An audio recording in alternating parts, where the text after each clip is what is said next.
Everybody. Welcome to the second part of the first annual, and we hope it's an annual because we think it's going very, very well, Mayor's Political Candidate Forum for City Commission this running year. We are excited to have with us former mayors. By the way, if you're a former mayor, would you just raise your hand? Not if you're here, you guys, we all know y'all, but those that are in the crowd that are attending, thank you all so much for being here. Round of applause for our mayors and our public servants, Mike and everybody. So we're very excited to be here and broadcasting live on FM 1017, 1320 KLWN, brought to you by our friend Cindy Ulick. Does that name ring a bell for you Peasley Tech folks? From Emprise Bank. We're so appreciative of her to help us make sure that we have somebody back at the station, and Joel Becker here helping me run the program. And of course, I think Spike was here a minute ago. Our general manager was in the house just recently. So we appreciate the opportunity to be a part of this. This is near and dear to all of our hearts. I want to thank you all for being here. And a little bit of logistics. I'd like for you to please turn off your phones. Right now, turn off your phones. Okay?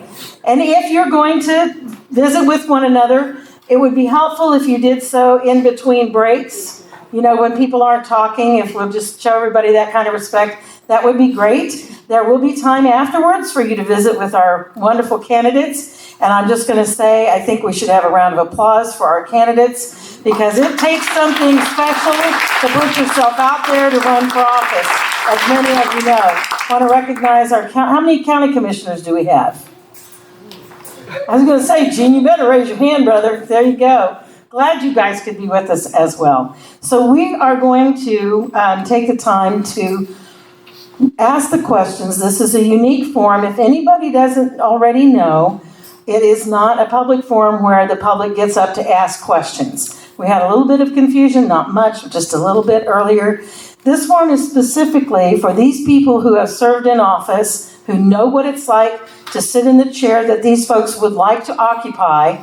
They know what can happen. They know the policy, the process, and what they have to go through to make laws and codes and make this city run. So they have a very unique perspective and a very in a complex process sometimes that the public doesn't understand.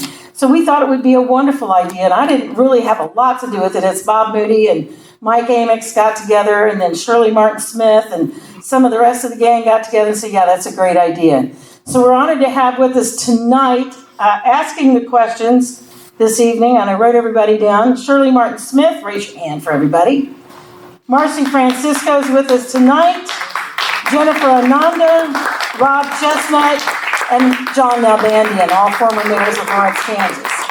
Some who have gone on to bigger and better things at the State House, like Mike and Marcy. Okay, guys. So this evening, I'm looking for Bob. Do you have the order of the folks that are going to ask questions? Okay, very good. Then without further ado, ladies and gentlemen. We have to give, yes, we do. We have to thank Peasley Tech because we're without this beautiful venue. We wouldn't be able to do that. I'm sorry, Kevin. He's been so great to volunteer people to help us set all this up and be here every step of the way that we were doing this. So please, Kevin Kelly. Thanks and welcome to Peasley Tech. I would like to give you a little bit of safety information while you're here. In the event that there was a weather emergency, behind us down this walkway are storm shelters. Okay? If there is a fire or other reason to evacuate the building, there's an exit there and an exit there. And then from there, you have exits in several directions. We just want to make sure you're safe while you're here with us. Thank you. Everybody, round of applause for Peasley Tech and Kevin Kelly. Dr. Kelly is really a lifesaver. Okay. Without further ado, we will turn the microphone over to Jennifer Ananda. She's going to kick us off this evening. So thank you very much again for being here. And we're on our way to the second half of the first annual Mayor's Forum. Good evening, candidates. Thank you all for being here tonight. My question for you is, when running for office, it is every person running for themselves and distinguishing their agenda from others. Once on the commission, you can't get anything done unless two other commissioners agree with you.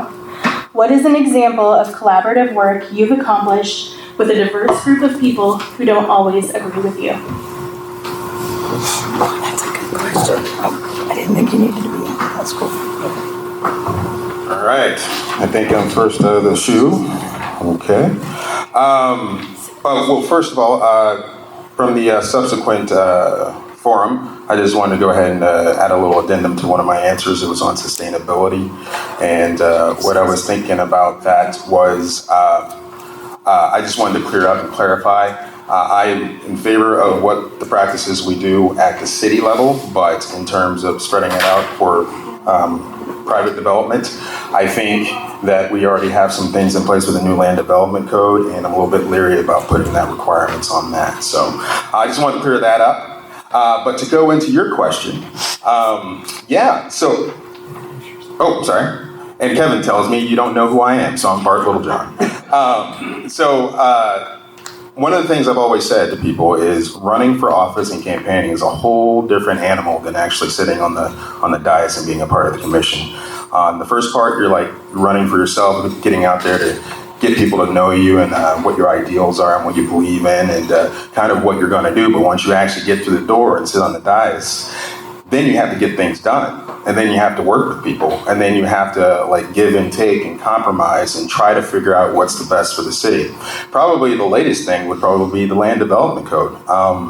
That was a couple years coming, and a lot of input from the neighborhoods, a lot of input from other resources, and all coming together to go ahead and make a critical update to our code where even some of the commissioners didn't agree. So like having to go back and forth and figure out what's the best way to navigate forward. And actually a byproduct of that was not to have a finalized code, to have more, like I said last time, a curing period where we could kind of see exactly how the code is working and then go ahead and make those changes if necessary afterwards. So being on a commission is just, it's being a part of a team, and you have to have that collaborative nature to go ahead and be successful. I will ask you to please say your name because we're broadcasting, and that way our folks at home will know. The folks out here know, but the folks at home need to know too. Thank you.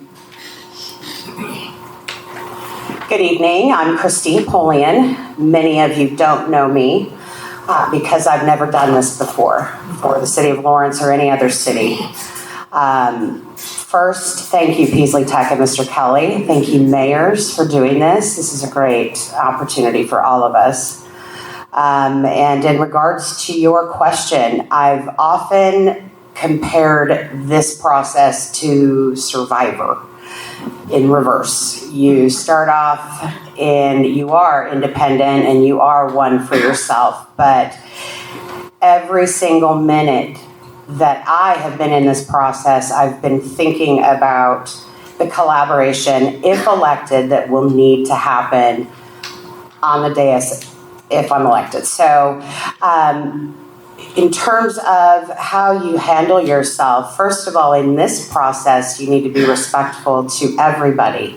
You may not agree with everybody's stance as far as candidates are concerned, but we have to be respectful, which I will carry to the dais if elected. Some of you may know, some of you may not. I have 22 years of local government experience. In terms of collaboration, I've had to do it daily professionally on a daily basis, dealing with elected officials. They often don't agree. I've had citizens on both sides of an issue that I have had to bring together.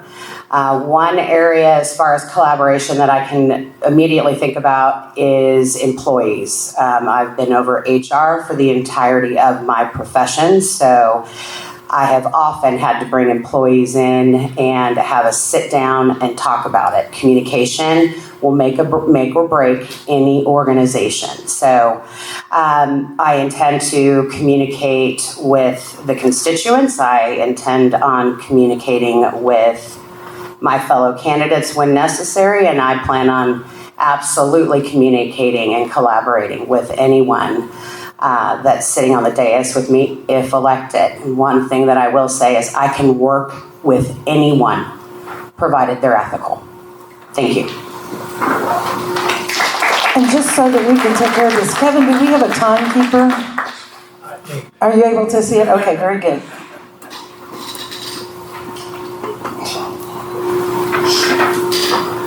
Mike Courtney. Thank you, everybody. Yeah, to answer this question concretely, let me talk about an experience I had when I moved to Virginia before my family and I decided to come back and start a family here. So I was working for a top 20 liberal arts school. When I got the job, they were like, hey, this place is going to need a lot of work. But when I actually got there, I was like, oh my God, this place needs really a ton of work.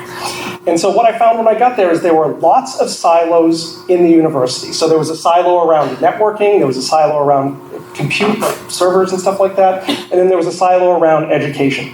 And so what I did is I instituted a culture change for my position as manager.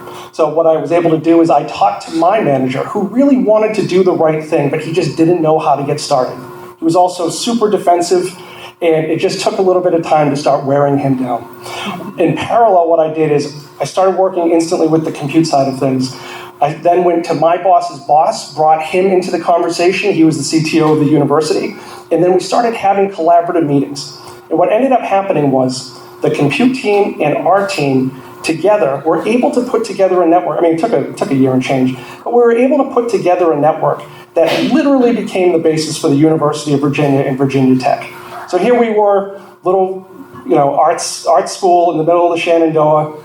By working together, by actually, bridging that gap, by having a culture change, I was able to do something that was pretty unique. And so, just from my personal experience, that has happened, throughout my career. When I was up in Washington, D.C., I had to work with stakeholders who were in various cities, counties, all throughout the entire region, and just working with them, talking with them, again, breaking down that bonds of defensiveness, getting people to feel comfortable, having those meetings. That's something that I think I really excel at. So I definitely know I'll be working with two people to get things done, and I feel confident that in that position, I'll be able to do that based on my track record.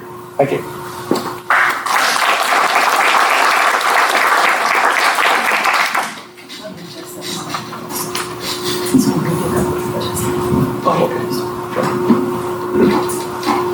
Thank you. I'm Bob Shum.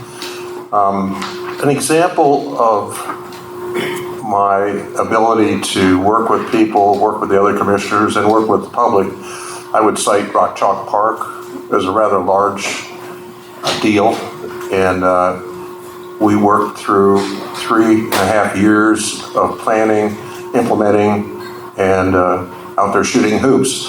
There was probably at least 100 votes on different things as it came along, and we had to iron out a lot of things as we went. But in the end, we've got a top-notch, world-class facility, and everybody who had something to say got listened to. It didn't always go exactly their way, but in the end, we got the project built, and it was a great example of what I'm capable of doing. Thank you.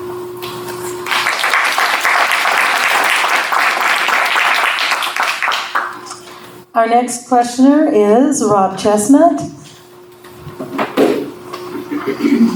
Thank you. I've got a two-part question here. It's related, though. What is your philosophy toward reviewing tax abatement and other incentive proposals?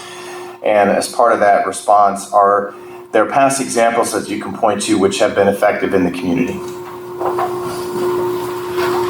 To me? Yes. Sorry, guys. Okay. To address your first question, as far as tax abatements, I've been a part of a lot of tax abatements in my tenure, and I've seen a lot of very successful ones. What I look for is the return. We hear ROI a lot, return on investment. In order to be competitive and to be able to attract businesses, it is important that we can identify incentives where they are applicable and where they are appropriate. How are they applicable and how are they appropriate really depends on what the city's need is at the time. At the time that I was part of one in particular tax abatement we had in a city that I was working, we had an industrial company that wanted to do an expansion. Well, at the time, we really wanted to see more jobs. You never want to not see more jobs come in, but this was something that we were sorely missing. So we set up parameters within the tax abatement that we were providing. We provided a 10-year tax abatement. We had metrics that they had to meet every single year. And if they weren't meeting them, we gave them a year. Sometimes things are tough, right?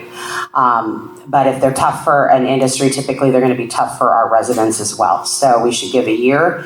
If they can't meet those requirements of the initial tax abatement, then we're going to go ahead and pull it back. They can reapply. So that's an example. But ultimately, in summary, we've got to make sure that the community is receiving as much, if not more, benefit from any type of tax incentive. Mr. Chestnut, would you mind reading the second part?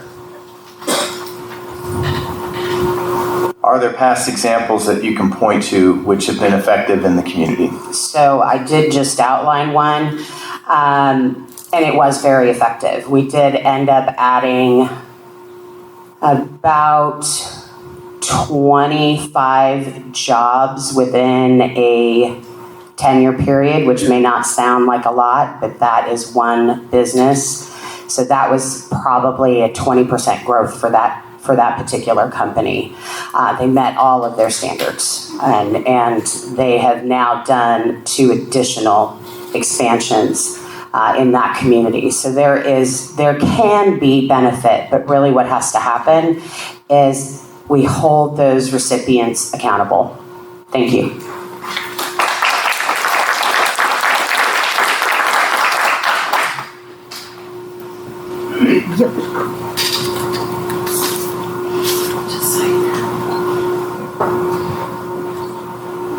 The tall guy. Sorry. That's all right. I could nail We that. let you do that. In terms of tax abatement, I really do feel starting next year we have to have tax abatement reform.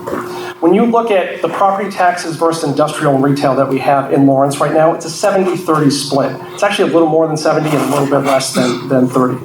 And so when we do tax abatements that are 20 years, 95 plus, the question is, when are we actually going to start moving that needle back in the other direction? So I'm committed as a city commissioner next year working to figure out what that number and value is. Past example that I think definitely works is at Venture Park. I think that's one that's brought in a lot of good business. The only comment I would have about that program is that right now it's passed on the consent agenda. I would love to make sure that every abatement program that we have is actually discussed in open committee so everybody can hear, and then we can talk about, is this good for the community? Or is the community getting something out of this tax abatement? And have more transparency around that in the community. Thank you.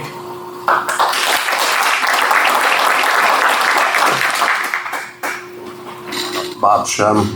My position on tax abatement is that if it makes sense for the community, let's do it, because other communities are doing it and we need to provide additional jobs. But there's got to be some rules too. They've got to provide a substantial investment in the community, one that we're going to recover some of our money on at the tail end of the agreement or after the agreement's over. The wages that they pay, salaries have to be at least market or above market in order to grant some abatement, which is an advantage to them. And thirdly, you need to write in a clawback agreement in the event that they do not abide by the contract you set up. And I think some of the recent ones that have been, I was sitting here listening, thinking about all the ones I've voted on in the past.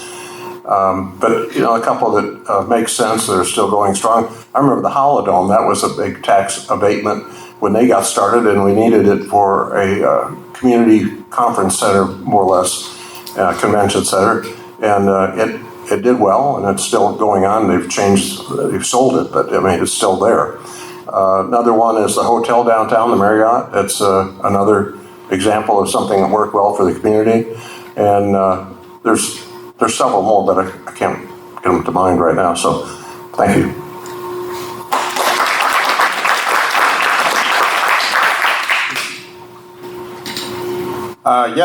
So tax abatements, I'm in favor of them because one reason is we're a little bit upside down, as Mike Courtney mentioned beforehand. I'm Bart Littlejohn.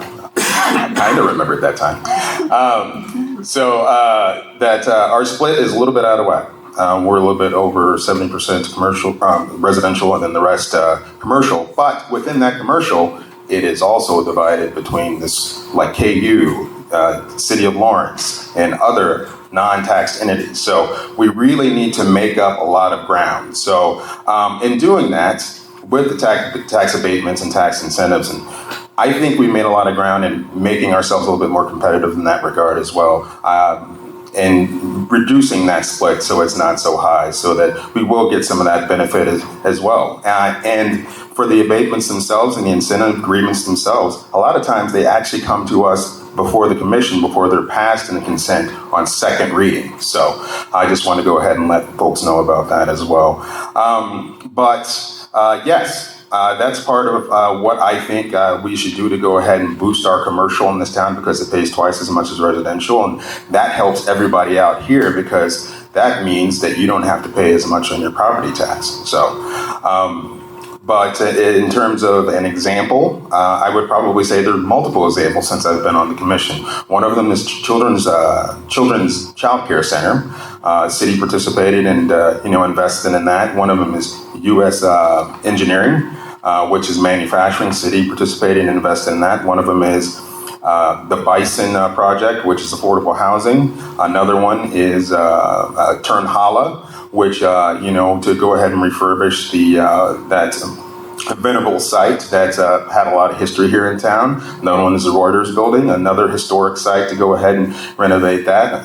Pretty historic here in town. So, and many other affordable housing and senior housing projects here in town. So hopefully be able to go ahead and put a lot of that on our website, or on my website, so I can go ahead and direct people to go ahead and look up a little bit more information about that. But those are the good things that those tax abatements and tax incentives can do for our community.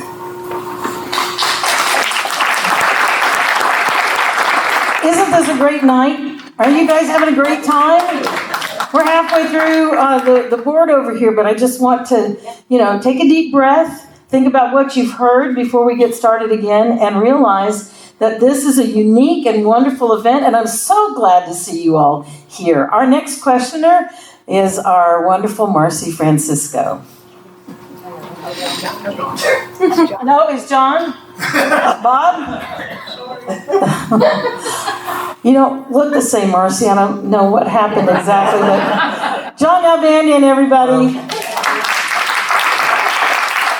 I changed my name. That's it. Yeah. And, okay. I have a two-part question. The City of Lawrence budget for 2026 includes a request for $126 million of infrastructure projects to be funded by debt that will be paid over the next 25 years. Do you support this request? That's the first part. The second part, how would you review these projects in consideration of the mill levy and taxation?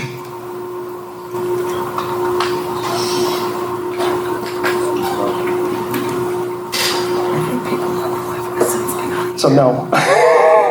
So to answer this question, I think there's just a fundamental difference between what I see is happening on the city commission and what is actually happening. We have stuffed so many projects in a short period of time. And what has that done? That's raised everybody, oh, sorry, Mike Courtney, sorry, thank you, appreciate it. And that has raised everybody's property taxes and utility costs at a very high rate. My parents come from Boston. They have told me what it's like when a car goes into a pothole and doesn't come back out. We don't have that problem in town. It just seems like, from the city commission perspective, they're not asking the question why, and they're not saying no. And that is two things that I will bring as a city commissioner, to be able to say, we have this huge number right here. How is this affecting people in town? How is this affecting the property taxes and utility costs that people have? That, for me, has been the number one thing that people have talked to me about during this election. And so, going to that question, right out of the gate, the answer is no. There's going to be stuff I'm going to work on to be able to push back. If we can't do it this year, we can do it in the next upcoming years. And then ask the question, what is this going to cost people who live here? And then just to be able to review some of these. When I was looking at the presentation that they made, a couple weeks ago. Some were like, hey, this $4.1 million pipe project, it hasn't been updated since the 70s. Okay, well, can we do it next year? Just stopping to ask the question why and no. And it is a culture shift. When you look at the people on the city commission right now, like my friend right here, over 4 years, he has voted 2,500 times. He's only said no 11. 11 times. Like, I have 2 young kids. I hear no more before they go to school every day. And so for me, what I'm going to bring is, again, to say no and to ask the question, why? Thank you.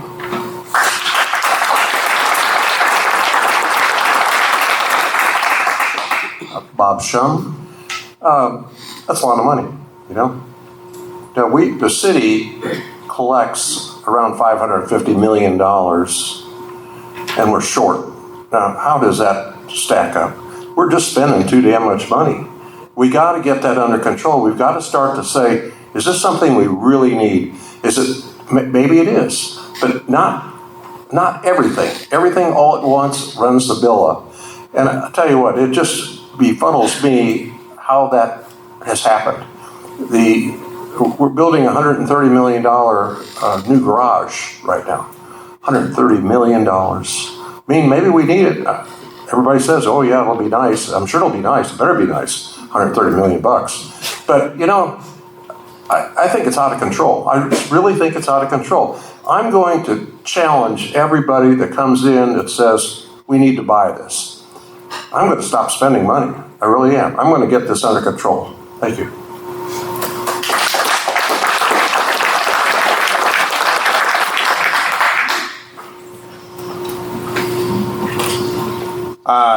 What was the question again? Just to remind me. The City of Lawrence budget for 2026 includes a request for $126 million of infrastructure projects to be funded by debt that will be paid over the next 25 years. Do you support this request?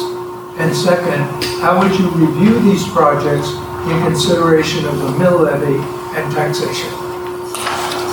Yes, I would support them because, quite frankly, as a couple of my previous fellow candidates have said, that they would pass the buck down the road.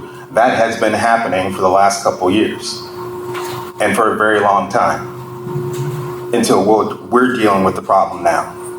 And that's why. It's called deferred maintenance. And when all of that builds up, then you got to deal with it. Because he mentioned like a pipe that was built in the 1970s. There are others that are built around the turn of the century. There are others that were built in like the 1930s, 1940s, and 1950s. There's some parts of this city that, have pipes that are, corroding. So, and all of that is due to deferred maintenance.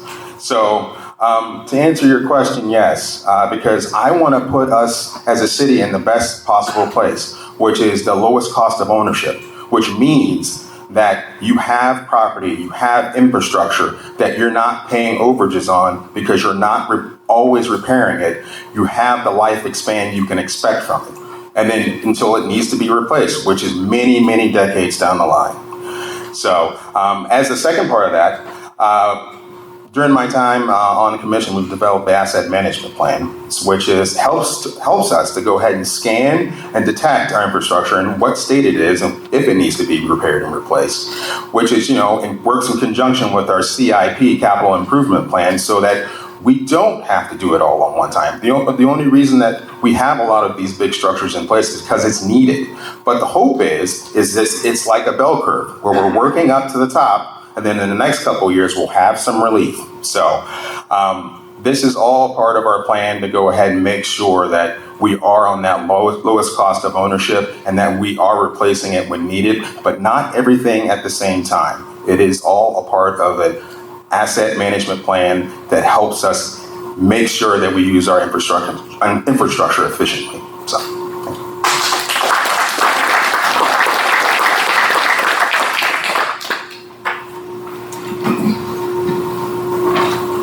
You want me to bring it down? I think we're good. If I were a singer, Here. no, I'm not touching any of Kim's equipment. I feel like she'll hurt me. maybe just a little.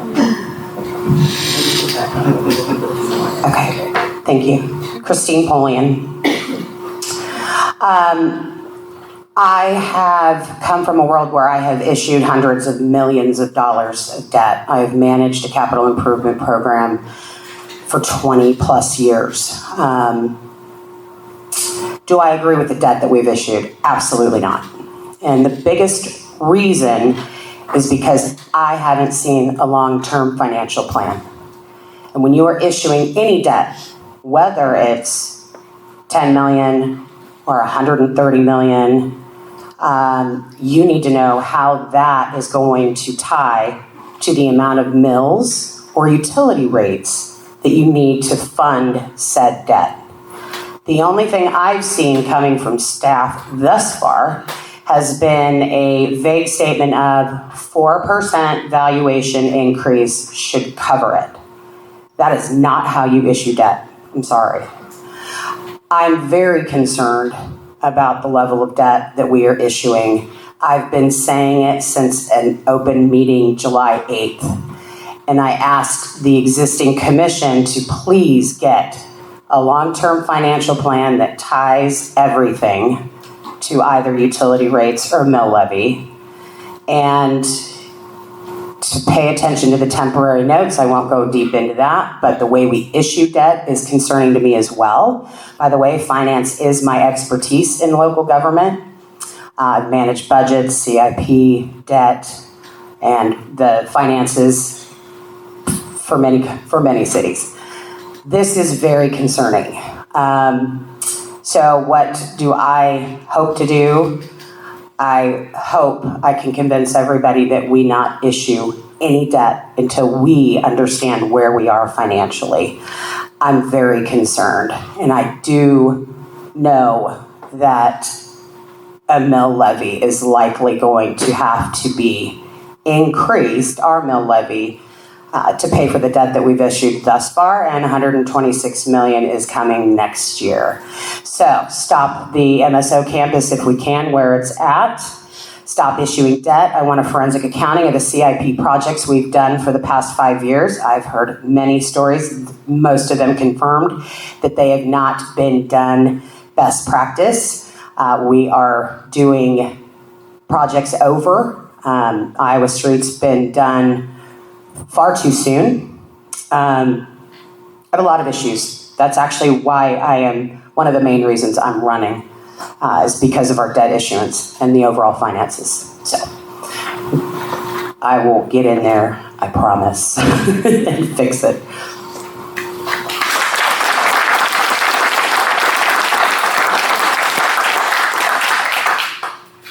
Okay. Bob, can I come down here now? I come down here. Right here? Can I come down here? Yeah, right here? Okay, just checking. Marcy Francisco, y'all. Thank you, Marcy. Thank you, and I think it's working well. This is a good follow-up to John Nalbandian's question. What specific suggestions do you have for how the city could cut costs and operate more efficiently?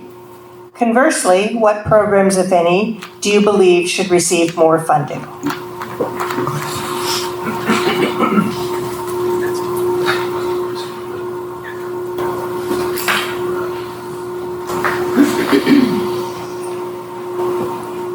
My name's Bob Shum, and the budget has been one of the sore points with me. I think that it's somewhat out of control.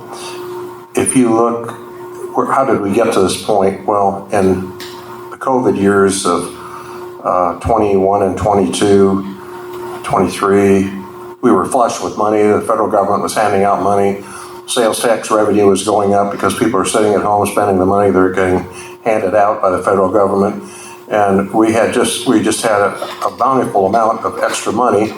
So we ran out during that period of time, and we hired around 90 new employees. Maybe some of them were needed, I don't know. So we've got those people online at around $100,000 a person by the time you have the health and welfare benefits and vacation times and everything else. So you've got that. We misfigured on the amount of sales tax revenue we were going to get. We were fat and happy for a while, and then they decided in 24 was going to yield a 15% increase in sales tax revenue, when traditionally it had only been 3%. So we fell farther behind because we didn't get the revenue in 24, which moves us to 25 this year. That's why all of a sudden we're scrambling, trying to find $6.5 million out of a $550 billion revenue chest. It doesn't make sense to me, it really doesn't. So, the first thing I would continue to do is reduce the headcount and get people off the payroll through attrition, through buyouts. I think the city is finally doing that correctly with the buyouts, voluntary terminations, and look at the CIP and try to change some of these drastically large numbers that are coming up. I got to believe that we could postpone some of that stuff without dire consequences. So, there's lots of things that can happen to get us back in shape. Thank you.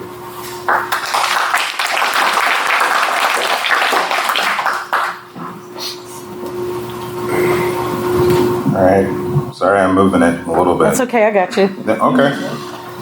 You just a tall guy. I am. I could scrunch, but that would just be awkward for everybody. Yeah. Actually, just to follow up on a previous question about that, good news is we'll be talking about that in the City Commission on October 7th, as well as the asset management plan. So stay tuned.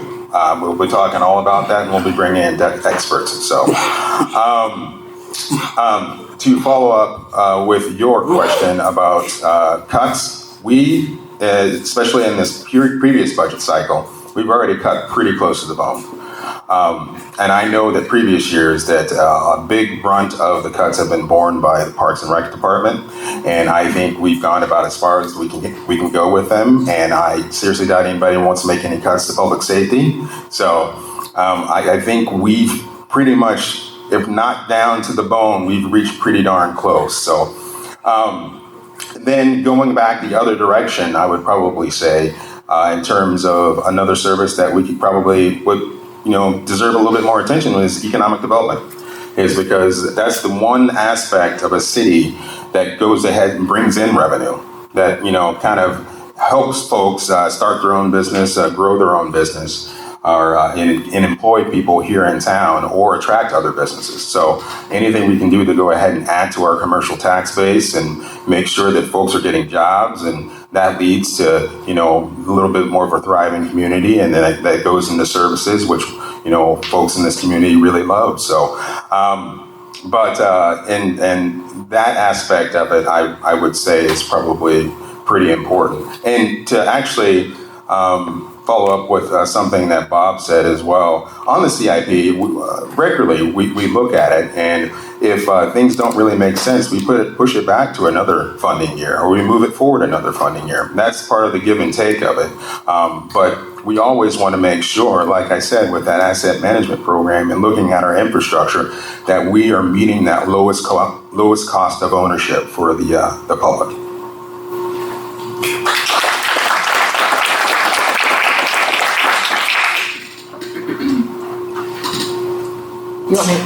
I think I'm okay. You guys can hear me? Okay. Christine Polian. I'm the only female here. I don't know. Hopefully people can tell. But regardless, I'll not forget. Our budget is concerning as well. We have had, even though they haven't raised the mill levy, for those of you who aren't sure about how cities receive their revenue, is usually through two sources predominantly, which is either property tax or sales tax. Property tax increases through two ways. Either the city governing body increases the mill levy, which they do because they need more money to pay for services, or, like all of us have experienced, your valuation increases. And that's where the county comes in and says your home is now worth XYZ, or your business is worth XYZ, so your property taxes go up. You guys have been feeling, or all of us have been feeling, property tax increases for years. What that means, though, is the city is still receiving additional money, and we're still at a deficit. and we have gotten ourselves in a pinch. So, what has to happen? Right now, I would contend that we need to focus on core services only until we can figure out where we are financially. So, core services, those include police, fire, sewer, water, and roads. You are dispersing property tax in the most equitable way to a community through those 5 core services. Those core services need to come before amenities. Unfortunately, we've done some things in the past that have superseded infrastructure. Everyone has to be able to get to work, whether they're using our transit, they're riding their bike, they're in their vehicle. Everyone has to have water coming out of their faucets, right? So those are the most important things that we have to do. As far as what we do with the CIP, that's where we're going to say, for me, only if it's on fire, again, until we figure out where we are financially. I want to take a hard look at efficiencies and how our projects are actually being ran. I want to make sure procurement is solid and within law.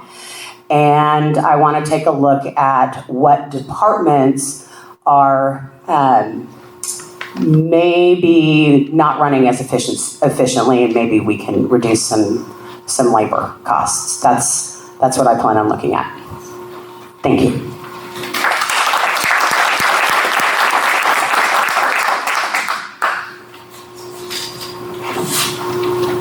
Mike Courtney.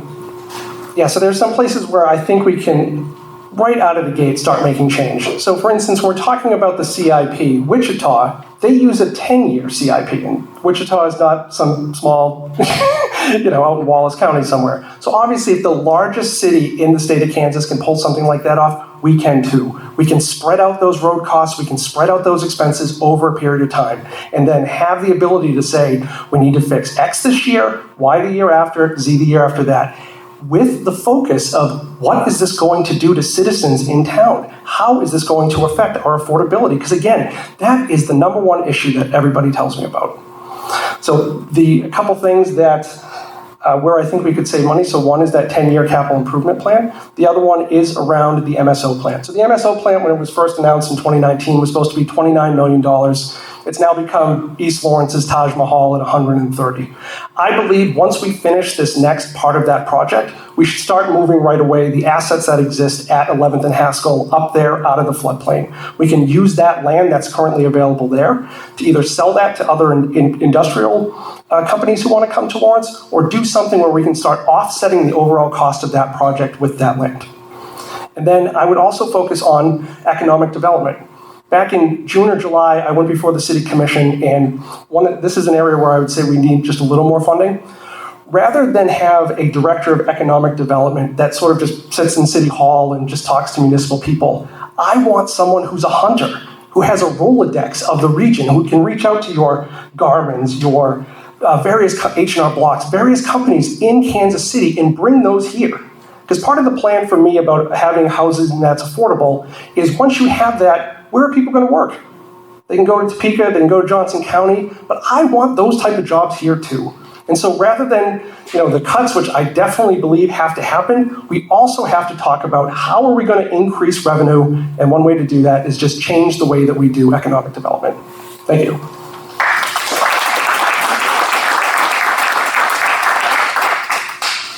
Before I call up the Venerable Shirley Martin Smith to ask her question, after she asks her question, we'll take a 5-minute break so everybody can stretch your legs and do whatever you need to do, maybe get some water. And again, we want to thank our friends here at Peaslee Tech, so if you see Kevin, you can go up to him and say thanks so much for hosting us tonight. Without further ado, Shirley Martin Smith.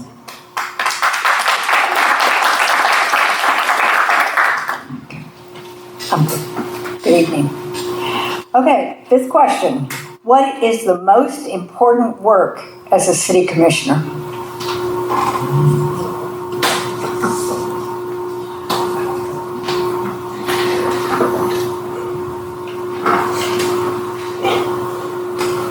What is the most important work? All right, I'm gonna get to that question. Before, of course, I wanted to kind of mention a couple things. One, state of Kansas requires us to go ahead and balance our I'm Bart Littlejohn. State of Kansas requires us to balance our budget every single year. So that is also a part of it.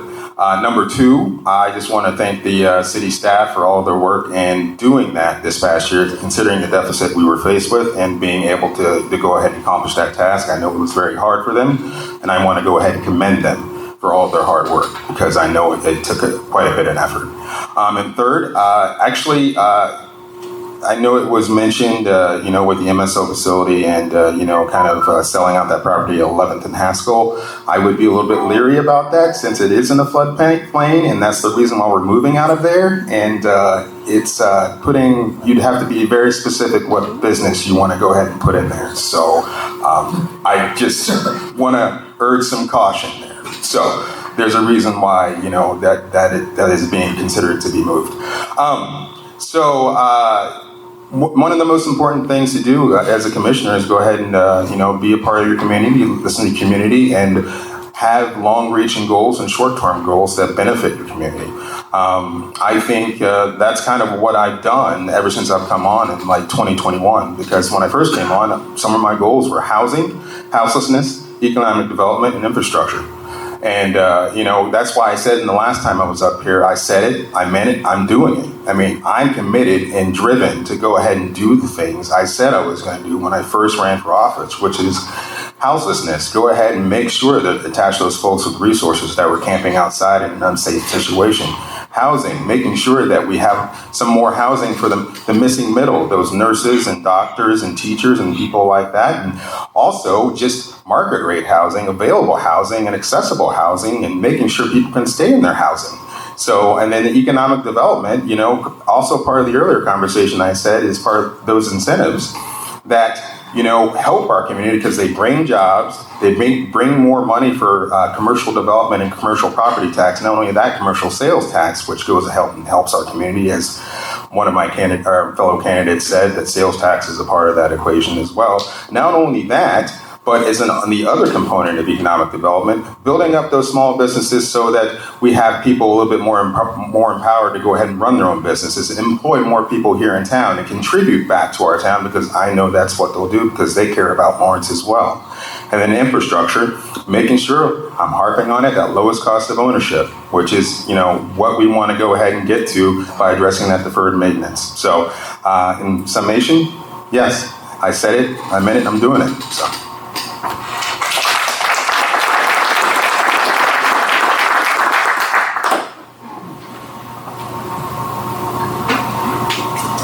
Christine Polian. The most important jobs for any governing body are policymaking and financial oversight. So we cannot, coming from the financial world, I have to tell all staff that unfortunately, I can't trust them. It's not them, it's the position, and these are taxpayer dollars. So above my role, I train my governing body to check me and look at reports. And quite frankly, that's just not happening. Financial oversight, where the commission would be the last line of defense, truthfully. So it has to be done on a regular basis, and that means monthly, in some cases quarterly, semi-annually, whatever that may be. Independent audits, but I cannot emphasize enough, yes, I'm an expert in municipal finance, but this is for any board, any private board, any public board, nonprofit, governing body. You have to scrutinize the finances. We've had a lot of fiscal failures with some nonprofits recently, great nonprofits. I don't blame the board at all, but had they known the right questions to ask, it's possible they could have prevented it. But again, no blame to them. We just have to remember that these are the roles. Now, on top of that, again, we talk about taxpayer dollars. You guys write a check, one check, and you have no say outside of who you elect on how that money is spent. You have to trust that your governing body is going to spend it in the most efficient and effective way. So it is imperative that the commission, which is the platform on which any elected official stands, is communicate and hear the community. That needs to be also done on a regular basis. I don't believe it would be super efficient if we were able to hear absolutely everybody in an open meeting. Therefore, if elected, I plan on reaching out, having opportunities for community to be able to reach me, maybe before a commission meeting, after a commission meeting, but we've got to get that communication and trust going. That's also incredibly important. And maybe you guys can start trusting your government if we have that in place. Thank you.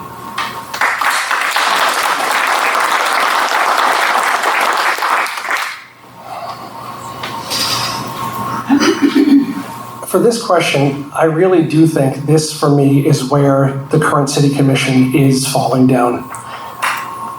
The city commission has forgotten that it is a board of directors of an organization.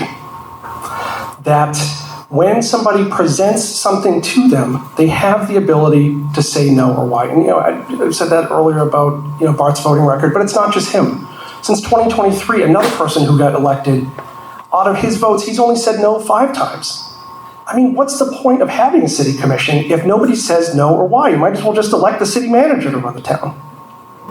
And so to me, that is the most important thing. That idea of culture, that is what I'm going to change. And those 2 questions, no and why, are what I'm going to do when I'm a city commissioner. And then, also too, just, one other thing, and just they have a fiduciary responsibility. Everybody in town who is struggling under water utility costs, under the cost of property taxes. That is why all of these independent groups have sprung up and been at the city commission, standing up saying, we need to make this town more affordable. And that too is part of the city commission. Thank you. And your name is? Oh, my name is Mike Courtney, sorry.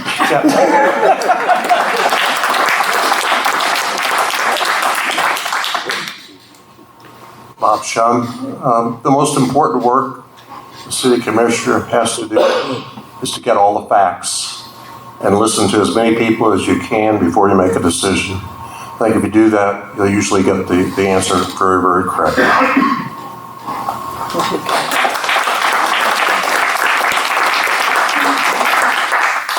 Ladies and gentlemen, I better talk with the microphone turned up. That'll help, wouldn't it? Okay.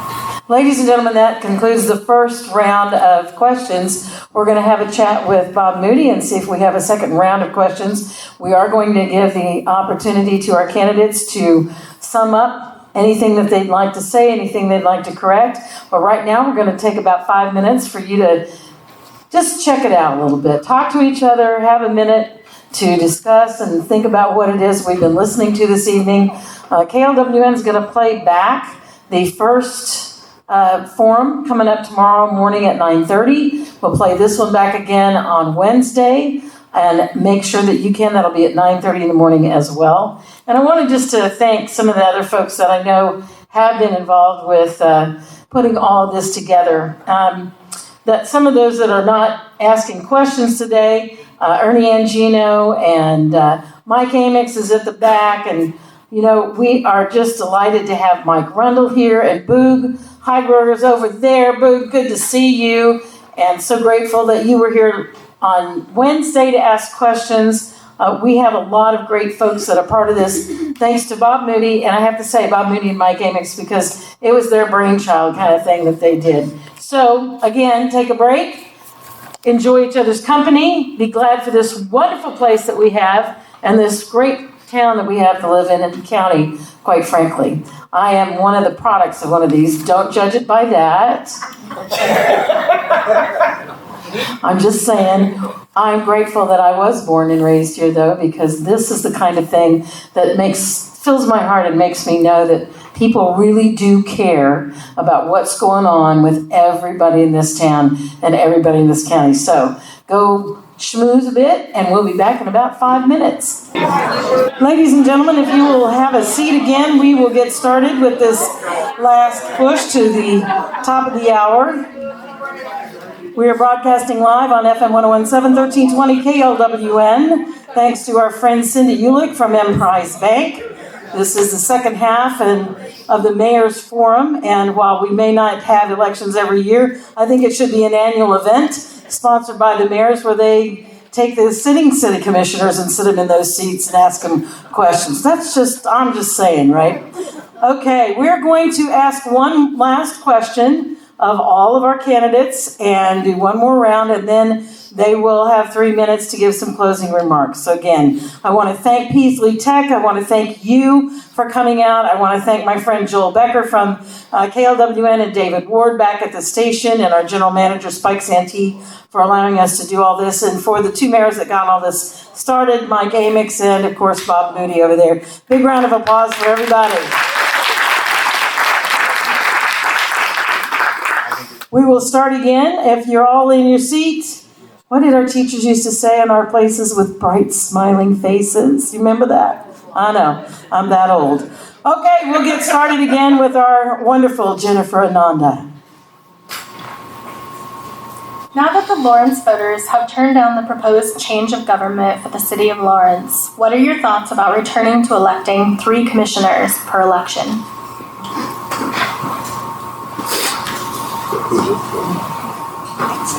I think so. You can bend that down. Okay. As long as it's not really. There you As go. long as Kim's not gonna follow me out after.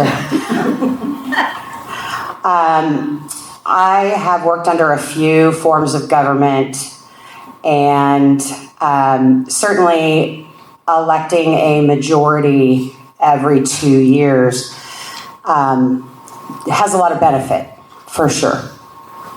However, in my analysis of everything that we've done, we implemented this, I believe, in the 1950s. We've got a lot of folks who would know that specifically.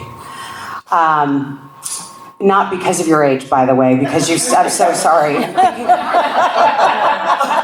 Wow.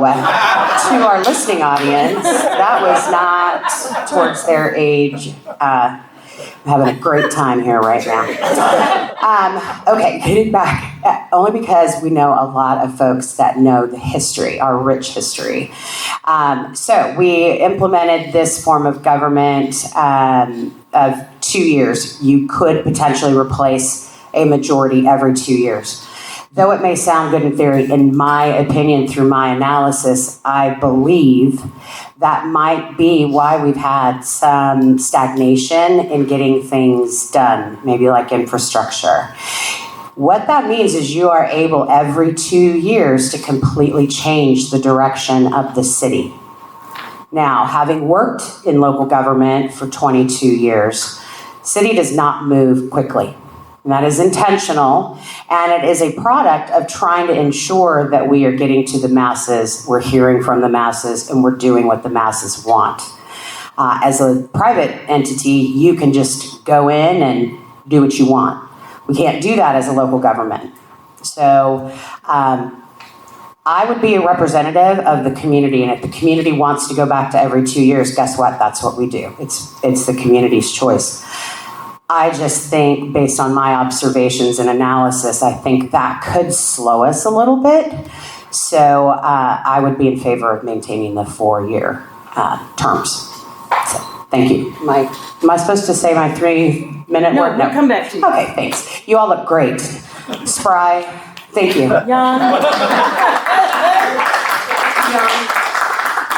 Joey, touch this. You can push it up if you need Okay, to. gotcha.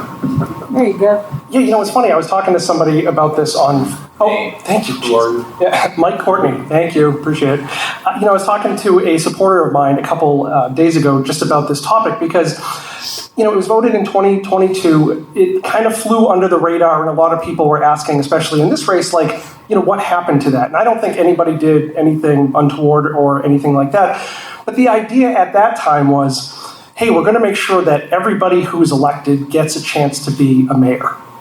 And I can see that.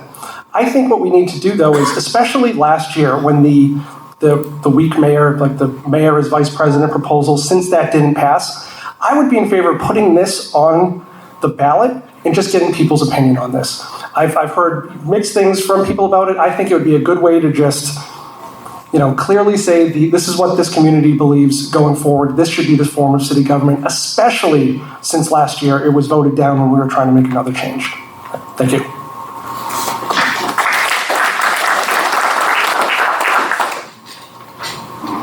Bob Shum.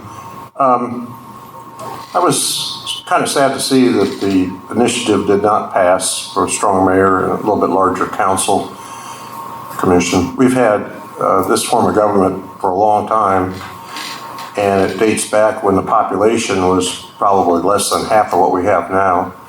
So maybe more like a third. It's goes way back. Anyway, I think it'd be better to have more representation from the community on the city commission or council, whatever you want to call it, and to have a strong mayor would be a benefit in most cases.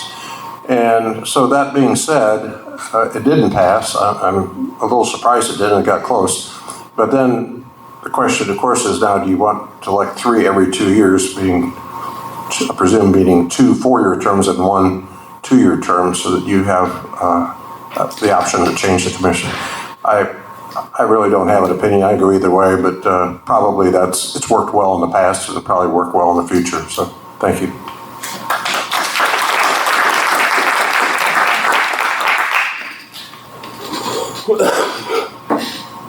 Art Littlejohn, and to kind of follow with Bob, I assume the question is meaning like going back to 2 4-year positions and 1 2-year position. Am I correct? I assume so too. Okay, fair enough. All right. We're all in this game. All right. No, it's we recently changed it to all 4 years, and I would like to give it a little bit of opportunity for go ahead and flesh that out because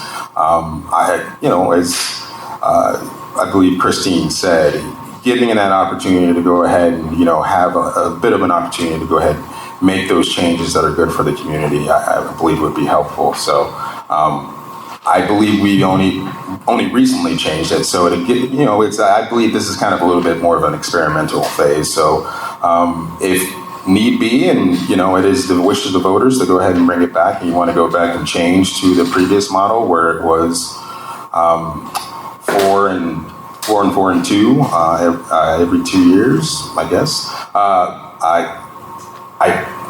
If it's the will of the people to go ahead and bring that back, but I haven't heard anything otherwise. So I would really just like to go ahead and let this play out and see how it goes.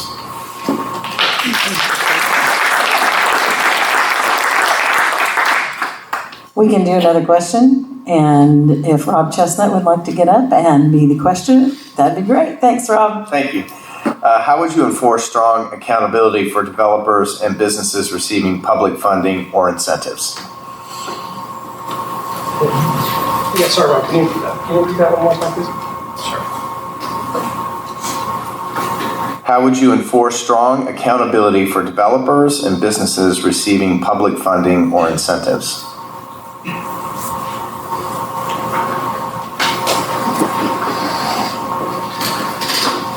I think it goes back to that abatement question, the idea that, I'm not going to get this. I am Mike Courtney. I think it goes back to what I was saying during the abatements. If some of these are passed, they need to be, especially around ones with business incentives, we need to be able to talk about them as a community. We need to be able to hear that talked about, have people in the city also provide that feedback. So, a lot of it will just be, making sure that from a city commission perspective, since you're that board of directors, where is this money going? What does that look like? Again, just around the whole concept of a city commission that is focused on, this is the money that's being given out into this community. Do you know where it goes? Etc. Thanks.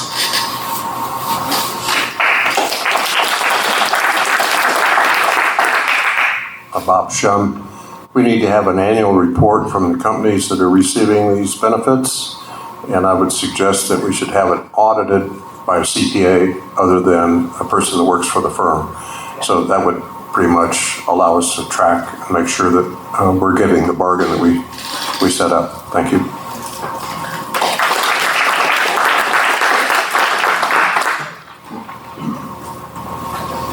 Oh, yeah. So, Bart Littlejohn, hi, I remembered it. See, I'm catching on. It takes a while. So, in terms of economic benefit, to Bob's, point, actually the city does track it. we do have it available, what state the economic benefit or incentive is in and how much money we have collected. So that is readily available to the public. So in terms of economic benefits and incentives and making sure that there's accountability, we also do that as well with any agreement we enter into with any business of that nature. If they are not able to fulfill their part of it, then there are, repercussions. So I want to finish up by saying that I know that our staff works very hard on these things as well as other things for the city, and I know that we as commissioners can't be everywhere at once. So we do rely upon their expertise and institutional knowledge to go ahead and supplement us in that regard. To help us ask those questions and to help us make sure that we're augmenting our knowledge. Now, if it makes sense and it's good to go and we're okay to go ahead and proceed, we do. But if not, being available as that backboard to go ahead and give us that further information is incredibly helpful. So.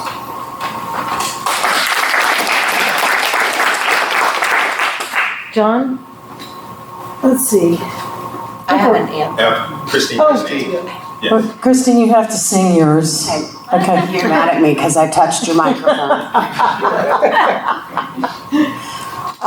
In terms of any kind of incentive, tax abatement or otherwise, this is actually pretty easy, the easiest part of the job. You do require reporting from the recipient of said incentive or abatement. And yes, you do want audited financials of the company. That is part of the agreement. And you don't want surprises. So it's really important that staff be checking in with the recipients at least once a quarter. That should be plenty. If they're in trouble, we want to see if there's anything that we can do to help mitigate failure ultimately. But it's pretty cut and dry. And then the commission would be presented the report as to whether or not they've been successful. If they're not, then the conversation goes a different direction. So pretty simple. Thank you. Thank you, Christine. We're at 10 minutes too late, so I think we're going to do the wind up now, if that's okay with you, Bob. Does that work for you? Okay. Ladies and gentlemen, each one of these candidates will have 3 minutes to kind of tell you what it is they want you to hear that you might not have heard in the question and answer session, anything they want to clear up, anything that they want to say to you as a campaign, as going forward. I'm sorry that you ladies didn't get a chance to do this, but I think, if I'm right, we're kind of all at the end of our inability to take it all in. Somebody said younger people need to be here. I agree, because I don't know about y'all, but at a certain point, my brain starts to fog over. Maybe that's first thing in the morning, but tonight it's probably right about now. So I hope you got enough information. I hope you have enjoyed the evening. I hope that you thank those that put this on and put it together and came up with the idea. Please be sure to thank Peaslee Tech and Kevin and all the gang that are here, the young man Sid who helped me set all this up, and Kevin as well. Also our dear friend Cindy Ulick and Emprise Bank for making sure we could broadcast, to my friend Joel Becker here who helped, and David Ward back at the station. We appreciate you. I hope you show your appreciation to them. So without further ado, if we want to start where we left off and begin, I think, let's see, who began the last round?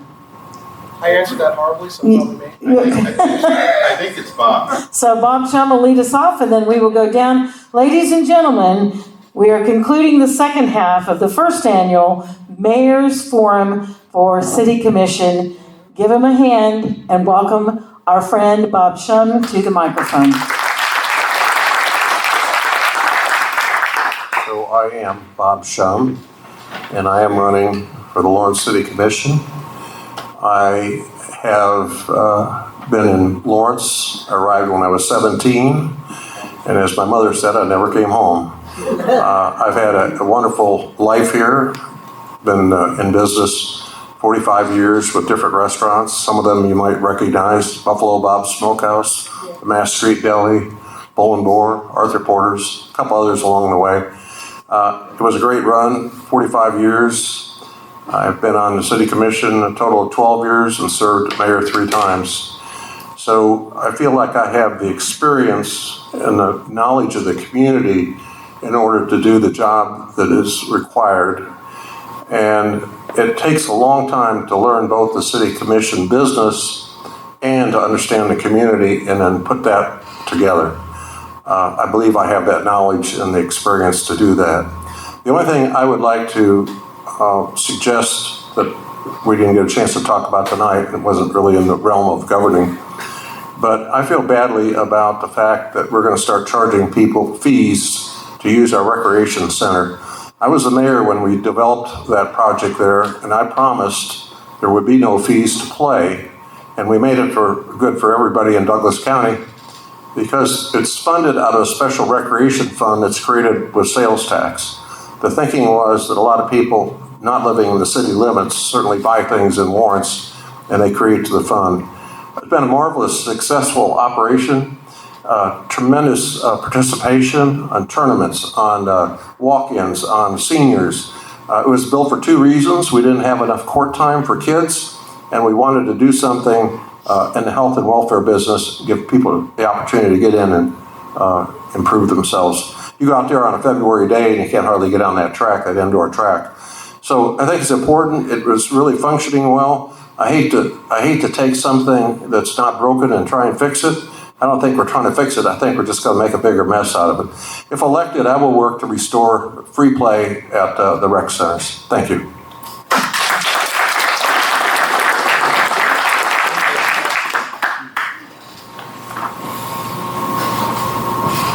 All right, I'm not going to You can touch pull it. that up, yeah. All right. Push it up. Are you sure?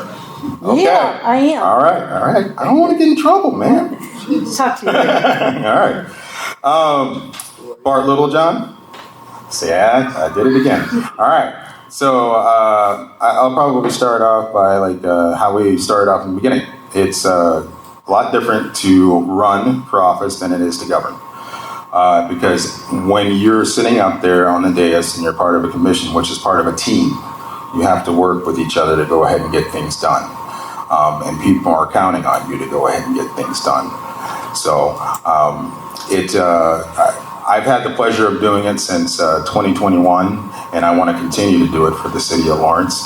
I ran on 3 simple things, not simple, actually, when I think about it, incredibly difficult, but I definitely wanted to go ahead and put my mind and effort and work towards it and, hope to make some headway along with my fellow commissioners, and that was housing and houselessness, economic development, as well as infrastructure. And I think we've made a lot of headway, but I want to continue that my goals and our goals as a community to go ahead and make some headway on those as well.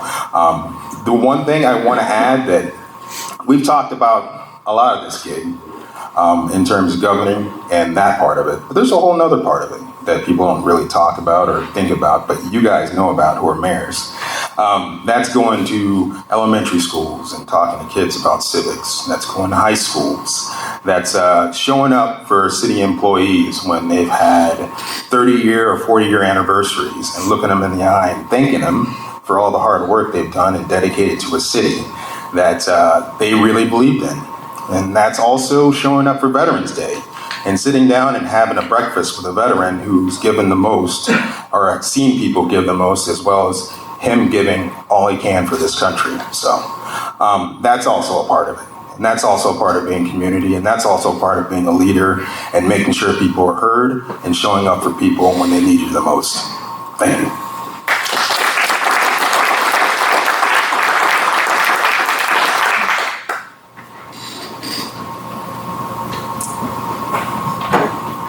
Christine Polian. It's the last time I have to say it, and I think I've forgotten all the times in between, but I think everyone knew who I was. When I started my exploration phase of deciding if I was going to run, I initially was highly opposed. Truthfully, staff does not go this trajectory. We don't enter into the realm of the elected world. We like to be the experts, and we like to hand it over to the elected officials and say, all right, good luck with that. which is a much harder job, truthfully. But in the 2 months that I explored, I identified some areas that I think we could improve upon. I think my expertise can make it hopefully happen a little quicker. But again, I would be one of 5, and I recognize that and I respect that. Predominantly, the 2 things I've heard in this endeavor, before and after filing, every single person I talked to that didn't know me said, I love this city and we need change. I do believe as well my expertise would probably help institute some change that we need, get some finances working in our favor. We all want to stay here. We want our kids to be able to afford to stay here. We want their kids to be able to afford to stay here. So that's what I hope I would accomplish. Communication, transparency, accountability, and trust are what we have to start on immediately. And we got to have you guys trust the government. All of us do. We can't get anything done otherwise.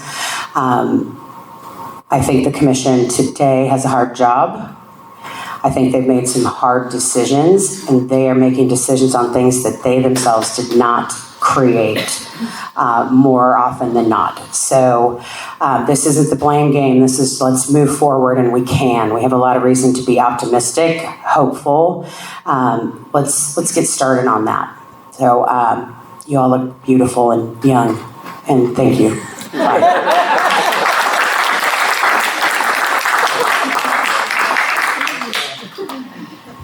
Finally, Mike Courtney. All right, I'll take it. The last time when I closed, I talked about why I got into this race. I was on my friend's porch. We were talking about property taxes, utility costs, and I knew I had a lot of private sector experience. I've had 200 clients internationally and domestically. I built the public safety. I also had a lot of public safety experience. I built the public safety network of Washington, D.C., Southern Maryland, and Northern Virginia. But I knew I didn't have the most amount of experience in this race. So what I had to offer was ideas. And so those ideas for me are affordable housing. You can build homes that are not affordable housing, but housing that is affordable. There is a difference. And after this meeting tonight, I have a press release that's going out about 100 affordable homes that can be built within the city limits. That's what I have been working on for the past 3 months. Also, the other things for me that have been on my campaign's platform, a budget, coming up with a 10-year CIP, different than we think right now, slowing down the MSO plan and factoring in what do property taxes, what do utilities cost, how is that affecting everybody in town? And then the third thing was around the rec centers. I told last time how 3 years ago, the Nature Center was on the chopping block. Me, my wife, neighbors in this community got together. We went down there. We were about 300 strong and stopped that from being cut. And during that process, one of the things we said is we will run a friends group. We will fund this whole thing. We will find a way to make this happen. And after a year, the city did not listen. We tried to follow back up. And so throughout this campaign, I've said for the rec center specifically, we could do that rec center model. So we could do that friends group model, that the library raises $500,000 using that model. That's the exact same amount that the rec centers need. So hopefully elected, get in there. There'll still be a little bit of time before the rec center fees go in place. Let's see what we can do. And then I wanted to say something about the mayor's group, because you were saying something about doing this more regularly, and I think there really is something to that. When I talk to a lot of you guys individually, the fire's still there. But you guys really do want to help the community. And I think it's super important as we go forward, hopefully elected as a city commissioner, to use the wisdom and expertise that's in that room. Because when I talk to you guys, I was telling somebody recently, I was like, oh yeah, gas is still burning in your guys' engines. And I believe that, and we should harness that to be able to make this city better. Thank you. Ladies and gentlemen, your city commission candidates, Bart Littlejohn, Christine Pullian, Mike Courtney, and Bob Shum. Tonight's questioners, John Nalbandian, Rob Chestnut, Jennifer Ananda, Marcy Francisco, and Shirley Martin Smith. And give yourself applause for being here tonight and sticking it out and being with us. Appreciate you all very, very much. Next time, bring the grandkids. I think we ought to do these at the high schools or something and have that going on. In the meantime, we say good night from FM 1017, 1320 KLWN and our broadcast team. We also say thank you to Cindy Ulick and our friends at Peaslee Tech, Kevin Kelly, and all the gang. I don't know where Sid went, but thanks, Sid, for helping me set up and tear down. And again, as we always say at FM 1017, 1320 KLWN, it's going to be a great day tomorrow. Thanks for being here, guys.